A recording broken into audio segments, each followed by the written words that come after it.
Hi, and welcome to another watercolor postcard painting video. Hi, my name is Escobar. I'm a storyboard artist on the Simpsons television show. I've been working on the show for over 25 years now, and I'm here to empower you. So today I'm going to be showing you how I colored this with watercolor. Right now, what I'm kind of experimenting with, what I'm playing around with, is attempting to make my watercolors seem a little bit like marker, like very simple kind of marker rendering. I mean, with watercolor, you can do really elaborate stuff. I'm trying to simplify the coloring as much as I possibly can. This is like my third attempt at it. The process is a little bit different than the last time. This, I'll talk about it in a second, but this is what I'm going to be doing, and so I can show you what I did this time, and that is different than the last time, and show you some of the takeaways that I took from that. Okay, so without any further ado, here I go. All right, so I already have the line this time. As always, I already drew my drawing here with pencil. So last time I used a micron to ink. This time I'm actually using a crow quill. I'm going as fast as possible, just dipping in the ink. So this is a little bit different. It's a little bit more quote-unquote dangerous. With the microns, you can know that that for sure it's gonna dry. The ink is gonna dry extremely fast.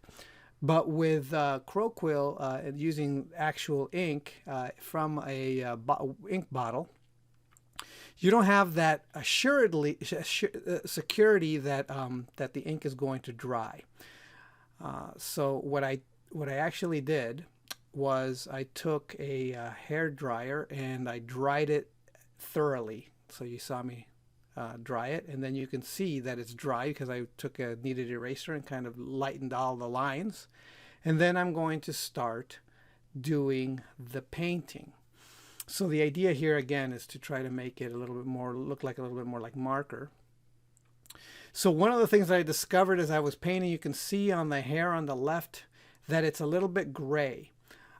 That is not okay. So somehow the ink still picked up some, mixed with the water, and it gave me a gray tone, and that's not okay. I think that next time what I'm going to do is I'm thinking that even when the ink dried, there was still, it dried into some kind of a powder, like maybe it was thick. The ink was thick, and I need to like scrape off any ink so that when I apply water, it doesn't mix with the gray.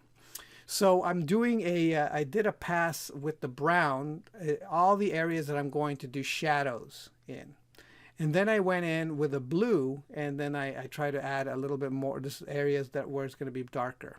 And now you can see me put in the local color. So now this is the first pass at the actual local color. It's just a regular brown, the regular brown out of the bottle, quote unquote, out of the bottle, out of the palette. And I'm just putting in the brown on top of the shadows. And it's automatically giving me a light and dark because I put in the shadows. And I'm going to have to push that, because what happens is the moment you do that, it kind of, because you're putting water in, it does dilute some of the shadows, and it kind of kills some of the shadows. Now I'm adding the local color of the skin, and then I'm adding the local color of the clothes. And that's it. I'm done with the local colors, and now I've got to go back in and try to pop those shadows and make the shadows feel more like shadows. So the last time I used blue on the shadows. This time what I did was I used red, a little bit more orangey red for the shadows. Any place that was skin, I didn't put any blues. I try to keep it as much as possible with the red. That it helped that the value of the skin tone that I used was a different color than the last time. And here I am adding more dark in the brown areas to try to push the dark.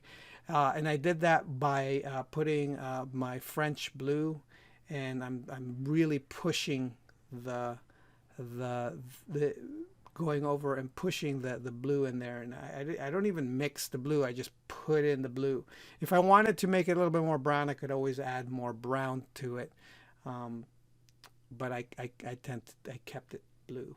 And here I was basically done with the entire coloring process. I was like, okay, that's it, I'm done.